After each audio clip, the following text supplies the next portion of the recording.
All right, joining us now, Howard Kurtz, host of Media Buzz. Your reaction to all of this developing story, Howard? This is a major embarrassment for NBC. Ronan Farrow is an NBC special correspondent, former MSNBC host. He had the guts of the story. He had at least one on-camera interview by his own telling.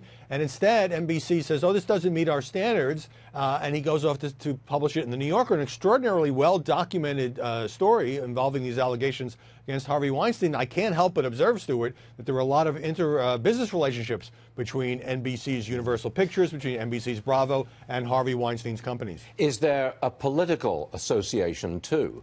I tend to think of NBC as left of center.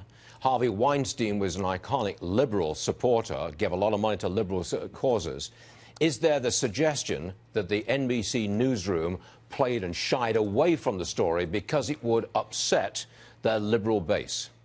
Well, certainly there's no secret that MSNBC is a liberal channel. And, Harvey Weinstein, big Democratic donor, gave him money and held fundraisers for Hillary Clinton, for Barack Obama. You have to wonder if this had been a big conservative, a big Republican fundraiser, whether NBC would have had that hesitation. And by the way, NBC source, they're not going on the record, telling the Daily Beast that, well, what Ronan had wasn't enough because he didn't have anybody on the record. Here's what he also had, by the way, published by the New Yorker, an audio tape of an Italian model who says she was groped by Harvey Weinstein. This was 2 years ago.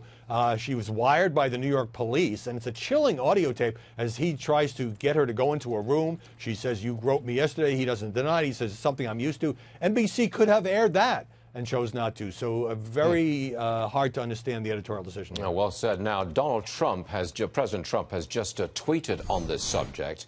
Here's what he says. With all the fake news coming out of NBC and the networks, at what point is it appropriate to challenge their license? Bad for country. All right, your response to that, Howard? Well, that's kind of a chilling message from the president. He's there not talking about Harvey Weinstein. He's talking about an NBC story today in which unnamed sources say the president tried in a meeting, or at least raised the possibility of increasing our nuclear weapons stockhold tenfold. And so that and the Rex Tillerson story, the alleged moron comment and all of that obviously has the president angry. But, he points people to the FCC to use the power of the government to go after a network at license renewal because you don't like what's being reported about the administration. That is kind of troubling. I agree with you. Howard Kurtz, always a pleasure. Thank you, Howard. Good to see you.